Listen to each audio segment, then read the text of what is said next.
انسان کی زندگی میں 3 دنوں کی اہمیت بہت زیادہ ہے۔ نمبر 1، انسان کی پیدائش کا دن، کہ جب دنیا میں انسان آتا ہے تو ہر ایک کی زبان پر ایک ہی جملہ ہوتا ہے کہ اللہ اس کا نصیب اچھا کرے، اللہ اس کی قسمت اچھی کرے۔ کیوں؟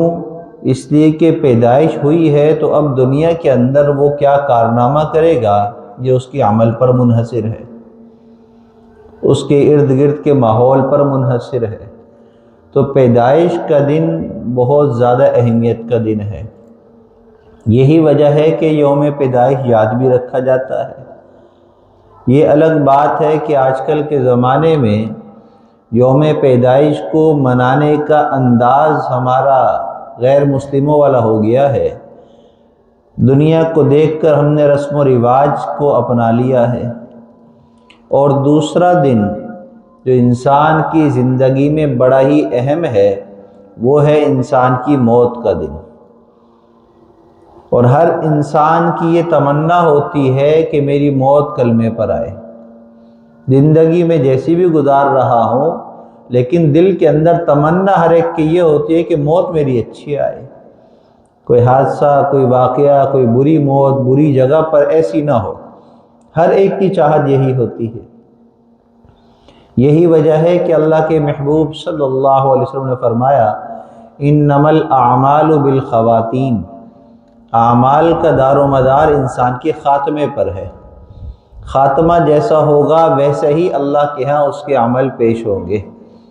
بعض مرتبہ انسان اچھے انداز میں زندگی گزارتا ہے لیکن اس سے کوئی ایسی کفریہ بات ہو جاتی ہے جس کی وجہ سے خاتمہ خراب ہو جاتا ہے۔ بعض مرتبہ زندگی انسان سادہ سی گزار رہا ہوتا ہے دنیا داری والی، لیکن کوئی اس کا ایک عمل اللہ کو ایسا پسند آتا ہے کہ خاتمہ بالایمان ہو جاتا ہے۔ تو یہ اہمیت کا دن ہے۔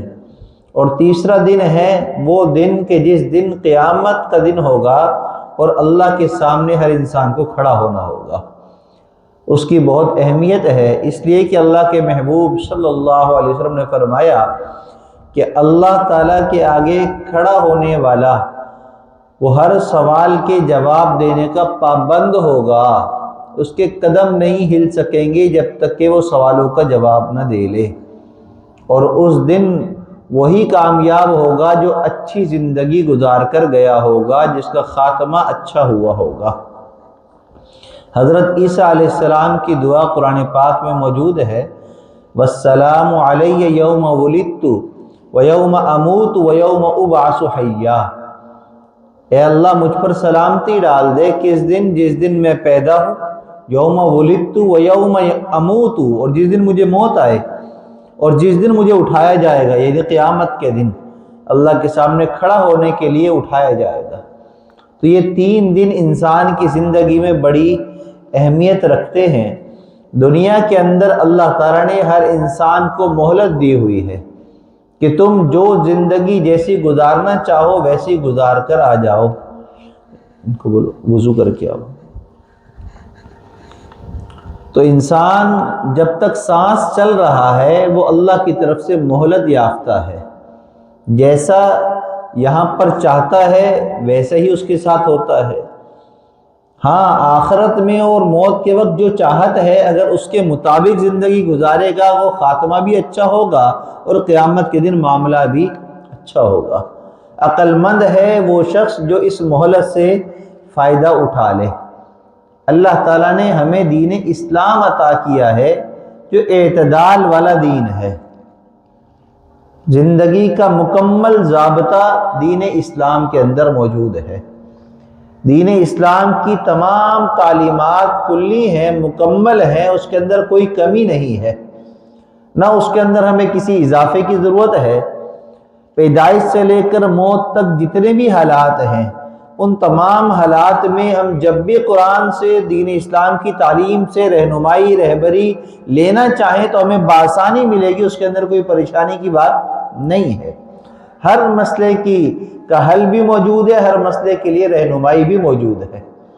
تو دین اسلام ایک مکمل ضابطۂ حیات ہے، لہذا اگر ہم دین اسلام کو صحیح طریقے سے اختیار کر لیں، اپنا لیں جیسے اللہ ہم سے چاہتے ہیں، تو اللہ ہماری زندگیوں میں ویسے ہی خیر و برکت عطا فرمائیں گے جیسے اللہ تعالیٰ نے اپنے انعام یافتہ بندوں پر عطا فرمائے۔ ویسے ہی اللہ ہمیں زندگی خوشیاں بھی عطا فرمائیں گے اور دلوں کا سکون اور راحت بھی عطا فرمائیں گے۔ دیکھیے یہ مکھی ہے، بار بار اڑ کر آ رہی ہے۔ دو طرح کی مکھیاں ہوتی ہیں، ایک مکھی ہوتی ہے جو شہد کی مکھی کہلاتی ہے، کہاں بیٹھتی ہے؟ پھولوں پر، پھلوں پر، خوشبو کی جگہ پر۔ کیوں؟ اس کا مائنڈ کیا ہوتا ہے کہ مجھے یہاں سے خوشبو، رس یہ نکالنا ہے، اور پھر وہ اس کو اپنے اندر سمو کر پھر اللہ کے حکم سے جب اپنے آپ سے اس کو ظاہر کرتی ہے تو وہ اس سے شہد بن جاتا ہے۔ کیا بنتا ہے؟ شہد۔ یہ بھی مکھی کہلاتی ہے، جس کو ہم کہتے ہیں شہد کی مکھی، کیونکہ اس کی وجود سے اللہ شہد عطا فرماتے ہیں۔ اور دوسری مکھی کون سی ہے؟ ایک عام مکھی ہے۔ یہ کہاں بیٹھتی ہے؟ ہر گندی جگہ پر بیٹھے گی، پریشان کرنے کے لیے بیٹھے گی، یعنی کہ اس کا کام یہی ہے کہ اس نے دوسروں کو پریشان کرنا ہے، دوسروں کو پریشان کرنا ہے، تو یہ پریشان کرتی ہے۔ اور عام طور پر اس کے بیٹھنے کی جو جگہ ہے وہ گندگی ہے۔ کیا ہے؟ گندگی ہے۔ اس کو ہلاؤ۔ تو یہ جو عام مکھی ہے، اس کے اندر اللہ تعالیٰ نے یہی چیز رکھی ہے کہ یہ ہر جگہ پیپ کی جگہ پر، خون کی جگہ پر، گندگی کی جگہ پر اس کو جو ہے پایا جائے گا، وہاں سے یہ گندگی لے گی۔ اب دیکھیے ایک مکھی ہے، اس کے دماغ میں کیا ہے؟ مجھے شہد بنانا ہے، تو وہ اچھی جگہ پر بیٹھ رہی ہے۔ اور دوسری مکھی ہے، اس کے دماغ میں کوئی کیا ہے؟ بس گندگی، بو کی جگہ پر، تو وہ ہر گندی جگہ پر بیٹھتی ہوئی آپ کو نظر آئے گی۔ بالکل اسی طریقے سے اللہ تعالیٰ نے انسانوں کو بھی ایسے ہی بنایا ہے۔ ہر انسان اپنی طبیعت کے مطابق ہی اپنے آپ کو ڈھالتا ہے۔ بعض مرتبہ آپ دیکھیں گے بعض انسانوں کو کہ وہ جو ہے ڈھونڈیں گے ایسی جگہ جہاں پر اچھی جگہ ہو، جہاں اچھی محفل ہو، جہاں اچھے لوگ ہوں، وہاں پر بیٹھنے کو ترجیح دیں گے۔ اور بعض لوگوں کی عادت کیا ہوتی ہے کہ وہ اچھی جگہوں سے کتراتے ہیں، اچھے لوگوں سے کتراتے ہیں، اور وجہ کیا بنتی ہے کہ ان کی طبیعت ایسی ہوتی ہے اندر سے کہ وہ ہر جگہ گندگی کی تلاش میں ہوتے ہیں۔ جہاں غیبت ہو رہی ہو، برائیاں ہو رہی ہوں، جہاں پر جو ہے وہ جو ہے برائی کی محفلیں جمی ہوں، اس جگہ کو انسان اچھا سمجھتا ہے۔ تو ہر انسان کی جو اندر کی کیفیت ہے اس کے مطابق ہی ہر انسان اپنے آپ کو ظاہر کرتا ہے۔ اب ہم اپنے آپ کو دیکھ لیں، ہم دنیا کے سامنے اپنے آپ کو کیسا ظاہر کرتے ہیں؟ اگر ہم اچھا ظاہر کر رہے ہیں تو اس کا مطلب ہے ہمارے اندر اچھائی ہے، جبھی ہماری طبیعت اچھائی کی طرف مائل ہے۔ ہمارے دوست اگر اچھے ہیں تو اس کا مطلب یہ ہے کہ ہمارے دماغ میں اچھائی کا غلبہ ہے، ہمارا دل کا رجحان اچھائی کی طرف ہے، لہٰذا ہمارے دوست بھی اچھے ہیں، ہماری محفلیں بھی اچھی ہیں، ہماری جگہیں بھی اچھی ہیں، ہم اچھی جگہ کو تلاش کرتے ہیں۔ وہ مائک اٹھا کے لاؤ نا وہاں سے تار والا۔ تو اچھی جگہوں کو ہم تلاش کرتے ہیں، تو اچھی جگہوں پر جاتے ہیں۔ لیکن بہت سارے لوگ آپ دیکھیں گے جو بظاہر کپڑے اچھے پہنے ہوں گے، دنیا کے اعتبار سے مالدار بھی ہوں گے، ظاہراً خوبصورت بھی ہوں گے، لیکن مسجد میں نظر نہیں آئیں گے۔ ان کی محفلیں لگی ہوں گی تو وہاں پر ناچ گانا چل رہا ہوگا، دوست ہوں گے تو کوئی سگریٹ پی رہا ہے، کوئی چرس پی رہا ہے، مختلف قسم کے دوست ہوں گے۔ وجہ کیا بنی؟ ظاہر تو ان کا صاف ہے، لیکن چونکہ اندر گندگی ہے تو اس کے حساب سے ان کی ساری محفلیں ہیں۔ تو ہمیں اپنے آپ کو ایسا بنانا ہے کہ ہم اللہ کے ہاں اچھے بن جائیں، اور اللہ کے ہاں اچھے تب بنیں گے جب ہم اپنے اندر بھی ہم اچھائی کو پیدا کریں اور اپنے ظاہر کے اندر بھی اچھائی کو ظاہر کریں، تو پھر ہم اللہ کے ہاں کامیاب ہوں گے اور اللہ کے ہاں ہم اچھے لوگوں میں شامل ہو جائیں گے۔ اللہ تعالیٰ نے دو طرح کے حقوق ہم پر لازم کیے ہیں، ایک حقوق اللہ ہے، دوسرے حقوق العباد ہیں۔ حقوق اللہ کیا ہے؟ نماز پڑھنا، قرآن پڑھنا، ذکر کرنا، اللہ کی ماننا، یہ حقوق اللہ ہے، اللہ کی باتوں کو ماننا۔ فرائض کا اہتمام کرنا، زکوٰۃ دے دینا، عمرہ کرنا، حج کر لینا، جو فرائض ہیں ان کو پورا کرنے کی طرف ہر وقت تیار رہنا، ہر وقت اس کی جستجو میں لگے رہنا، یہ کیا ہے؟ حقوق اللہ۔ اور دوسرے حق ہیں حقوق العباد۔ تو حقوق العباد کیا ہیں؟ حقوق العباد کہا جاتا ہے کہ انسان لوگوں کے ساتھ کیسے معاملات کر رہا ہے، کہیں معاملہ کرتے ہوئے جھوٹ تو نہیں بول رہا، کہیں معاملات کرتے ہوئے انسان جو ہے وہ دھوکہ دہی تو نہیں کر رہا، کہیں جو ہے غلط بیانی سے کام تو نہیں لے رہا، کہیں کسی کے حق تلفی تو نہیں کر رہا، کہیں کسی کا حق تو نہیں دبا رہا، کہیں جو ہے وہ محفل کے اندر برائی کا غلبہ تو نہیں لے کر آ رہا۔ اب یہ جو ہے یہ حقوق العباد ہیں، دوسروں کے حق ادا کرنا، راستے سے کوئی تکلیف دہ چیز ہے اس کو ہٹا دینا، یہ حقوق العباد میں سے ہے۔ دوسروں کے کام آنا، دوسروں کے بوجھ اٹھانا، دوسروں کی ضرورتوں کو پورا کرنا، پڑوسیوں کے حقوق کا خیال رکھنا، رشتہ داروں کے حقوق کا خیال رکھنا، یہ حقوق العباد ہیں۔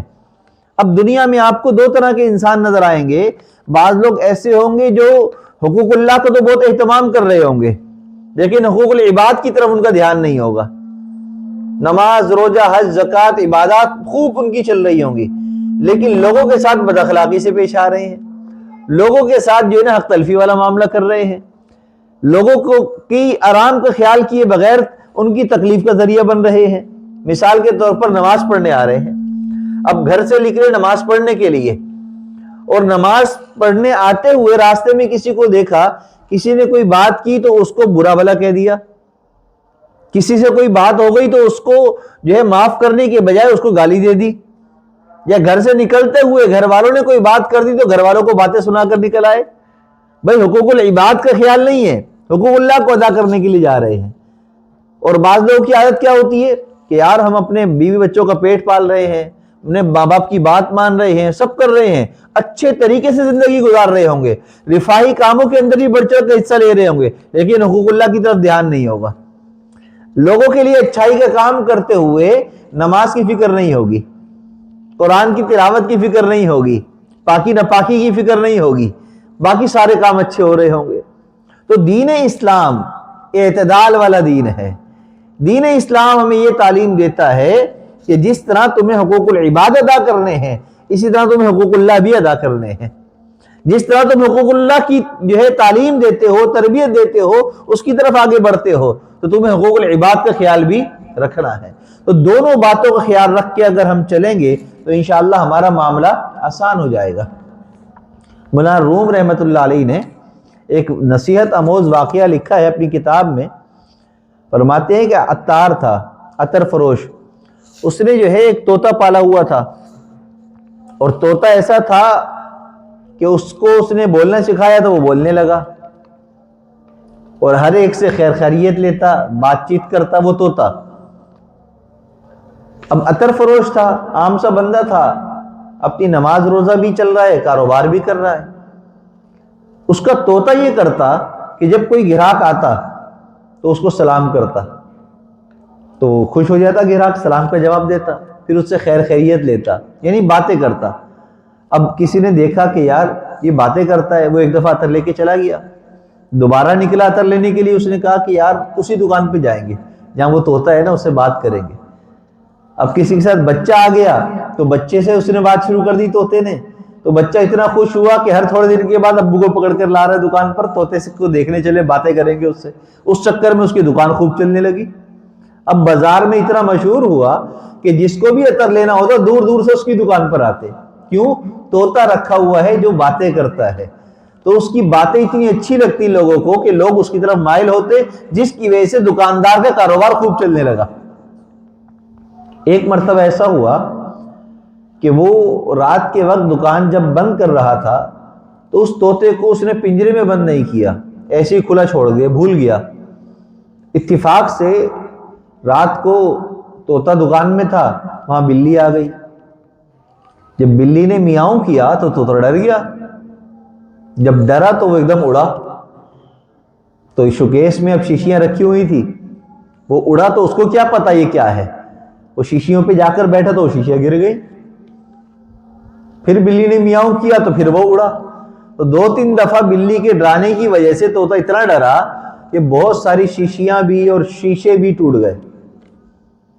جب صبح عطار آیا، دکان کھولی، تو وہ دیکھ کر حیران ہوا یہ کیا ماجرا ہے کہ ایک طوطے کو میں بند کرنا بھول گیا تو اس نے ساری دکان ہی میری تہس نہس کر دی، اچھا خاصا نقصان کر دیا۔ تو اس کو غصہ آیا، اس کو مارا، اس کے سر پر چپت لگائی اور ایسی لگائی کہ اس کے بال اتر گئے، یعنی یوں مولانا روم رحمۃ اللہ فرماتے ہیں وہ طوطا گنجا ہو گیا، پٹائی کی وجہ سے گنجا ہو گیا۔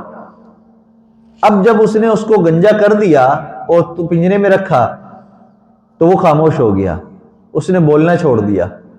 اس نے اپنی دکان سمیٹی، دوبارہ سجائی، اب گراہک آتے واپس نہیں آتے، کم ہونے لگے۔ اب یہ بڑا پریشان ہوا، یہ کیا ماجرا ہوا، کیونکہ اب طوطے نے بولنا چھوڑ دیا تھا۔ پہلے طوطے کے بولنے کی وجہ سے لوگ زیادہ مائل ہوتے تھے، اس کی بکری زیادہ ہوتی تھی، کاروبار خوب چمکتا تھا۔ اب جب طوطے کی پٹائی لگی، وہ گنجا ہو گیا، تو وہ ناراض ہو کر اس نے اپنے مالک سے بولنا چھوڑ دیا، بات کرنا چھوڑ دی، جس کی وجہ سے لوگوں کا ملان ختم ہوا، دکانداری کم ہو گئی۔ ایک مرتبہ ایک گنجا فقیر آیا دکان پر مانگنے کے لیے، تو طوطے نے جب اس گنجے فقیر کو دیکھا تو اس کو کہنے لگا کیا تو نے بھی اپنے مالک کے شیشے توڑے تھے؟ کیا تو نے بھی اپنے مالک کے شیشے توڑے تھے یہ گنجا ہے؟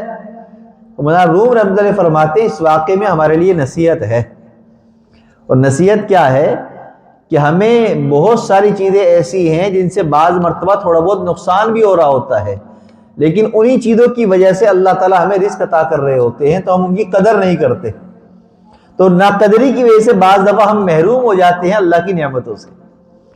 تو وہ طوطا تھا جس کے بولنے کی وجہ سے اس کے کاروبار میں خوب برکتیں ہو رہی تھی، خوب چل رہا تھا، وہ گنجا ہو گیا، مالک نے مارا تو وہ ایسا ناراض ہوا کہ اس نے بولنا چھوڑا، تو پھر گراہکوں نے آنا بھی ختم کر دیا، تو اس نے ناقدری کی اس طوطے کی۔ ہونا تو یہ چاہیے تھا، وہ کہتا کہ کوئی بات نہیں، بے زبان ہے، اگر نقصان ہو گیا تو کیا ہوا، اس کی وجہ سے میری دکان چلتی بھی تو بہت ہے، تو اللہ کے ہاں اس کا شکر گزاری ہوتی تو اللہ اس کی نعمتوں کو اور بڑھا دیتا۔ اس نے ناشکری کی، اس کی پٹائی لگائی، تو اس کا نقص یہ ہوا کہ اس کے کاروبار بھی نقصان کی طرف آ گیا۔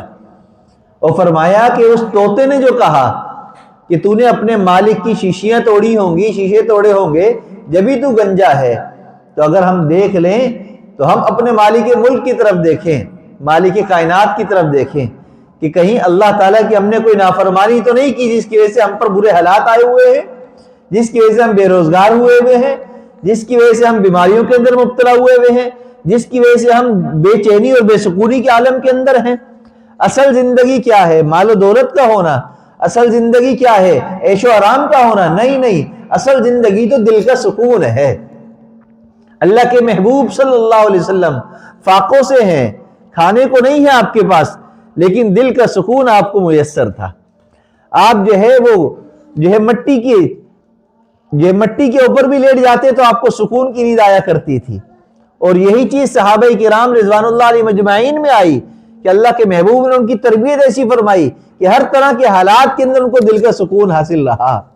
تو آج ضرورت اس بات کی ہے کہ ہم اپنے آپ کو اس طرف لے کر آئیں، کہیں مالک ملک ہم سے کوئی ناراض تو نہیں ہو گیا، اس نے ناراض ہو کر ہمیں نعمتیں دینا چھوڑ دی، اس نے ناراض ہو کر ہمارے ساتھ ایسا معاملہ کیا، ہم پہ آزمائشوں میں اور بیماریوں میں اور مشکلات کے اندر ہمیں مبتلا کر دیا کہ ہم ظاہری چیزیں ہونے کے باوجود بھی سکون کے اندر نہیں ہیں۔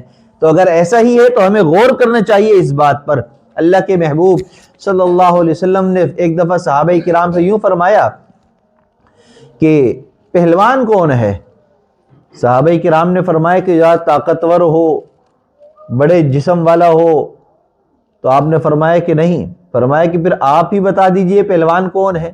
آپ نے فرمایا پہلوان وہ ہے جس کو غصہ آئے کسی بات پر اور وہ غصہ نکال بھی سکتا ہو اور پھر اپنے غصے کو قابو کر لے، وہ اصل پہلوان ہے، وہ اصل پہلوان ہے۔ تو اصل پہلوان ہم بنیں کہ ہمیں بیوی کی بات پر غصہ آ گیا، بچوں کی شرارت پر غصہ آ گیا، کسی پڑوسی کی بات پر غصہ آ گیا، گاڑی غلط پارک کرنے کی وجہ سے غصہ آ گیا، کوئی ہمارا نقصان کر دیا اس پہ ہمیں غصہ آ گیا، کسی نے ہمیں گالی دے دیا ہمیں غصہ آ گیا، جب ہمیں غصہ آ جائے اور ہم طاقتور ہوں، گالی دے سکتے ہوں، مار سکتے ہوں، غصہ نکال سکتے ہو، تو ہم وہاں پر اپنے غصے کو کنٹرول کر لیں۔ اللہ کے محبوب نے فرمایا کہ یہ سب سے بڑا پہلوان ہے۔ تو کتنا آسان ہے پہلوان بننا۔ دنیا کے اندر کوئی پہلوان ہو تو کتنا اس کا نام ہوتا ہے، اور جو اللہ کے ہاں پہلوان ہو تو کیا اللہ کے ہاں اس کا نام نہیں ہوگا؟ اللہ کے ہاں اس کی کیا شان ہوگی؟ اللہ کے محبوب صلی اللہ علیہ وسلم نے سمجھانے کے لیے یوں فرمایا، بانچ عورت کون ہے؟ فرمایا کہ وہ عورت جس کی کوئی اولاد نہ ہوتی ہو وہ بانچ عورت ہے۔ آپ نے فرمایا کہ نہیں، جس کے اولاد ہو، زندہ ہو، جس کی کوئی اولاد نہ مری ہو وہ بانچ ہے۔ اور پھر فرمایا کہ جس کی کوئی اولاد بچپن میں انتقال کر جائے جس عورت کی، تو قیامت کے دن وہ اولاد جو نابالغی کے اندر انتقال کر کے گئی ہے، بچپن میں انتقال کر کے گئی ہے، وہ اللہ کے ہاں اپنے والدین کی سفارش کریں گے۔ تو فرمایا قیامت کے دن جو اولاد تمہارے لیے سفارشی بنے، جس عورت کے لیے، جس مرد کے لیے، جن والدین کے لیے، تو وہ عورت پھر بانچ نہیں ہے، اس لیے کہ اس کی سفارش کرنے والی اولاد آخرت میں موجود ہوگی۔ اس لیے کہ بلوغت کے بعد ہر ایک اپنے عمل کا خود ذمہ دار ہے۔ قیامت کے دن ماں باپ اولاد کو، اولاد ماں باپ کو پوچھیں گے نہیں، متوجہ نہیں ہوں گے۔ لِكُلِّ امْرِئٍ مِّنْهُمْ يَوْمَئِذٍ شَأْنٌ يُغْنِيهِ وُجُوهٌ يَوْمَئِذٍ مُسْفِرَةٌ، بعض چہرے مسکراتے ہوں گے، بعضوں پر کالک ہوگی، غم ہوگا، ہر ایک دوسرے سے مبرہ ہوگا، بیٹی ماں سے دور، ماں بیٹی کو دور۔ فرمایا کہ ہر ایک اپنی فکر میں لگا ہوگا۔ وہاں پر اگر کوئی اولاد کام آئے گی تو وہ ہوگی جو بچپنے میں انتقال کر گئی ہے۔ وہ قیامت کے اللہ کے سامنے کھڑے ہو کر کہے گے، اللہ دنیا میں آپ نے مجھے میرے والدین سے جدا کر دیا، آج میں اپنے والدین کے ساتھ رہنا چاہتا ہوں، چاہتی ہوں، بچی ہوگی تو چاہتی ہوں، بچہ ہے تو چاہتا ہوں۔ اللہ فرمائیں گے کیا تیری چاہت ہے؟ اللہ ان کو میرے ساتھ کر دیں، اور چونکہ نابالغ بچے جنت میں ہوں گے تو ان کے والدین کو بھی اللہ جنت میں داخل فرما دیں گے۔ فرمایا کہ ہم اپنے عمل کو ہم دیکھیں، ہم کیا کر رہے ہیں، اللہ کے محبوب کے ذریعے ہمیں کون سا دین ملا ہے، اس کی تعلیم کیا ہے، اس کے مطابق اگر ہم چل پڑیں گے، اعتدال والی زندگی گزاریں گے تو انشاءاللہ دنیا میں بھی کامیاب اور آخرت میں بھی کامیاب ہو جائیں گے۔ اللہ ہم سب کو دین کی صحیح سمجھ اور عمل کی توفیق عطا فرمائے۔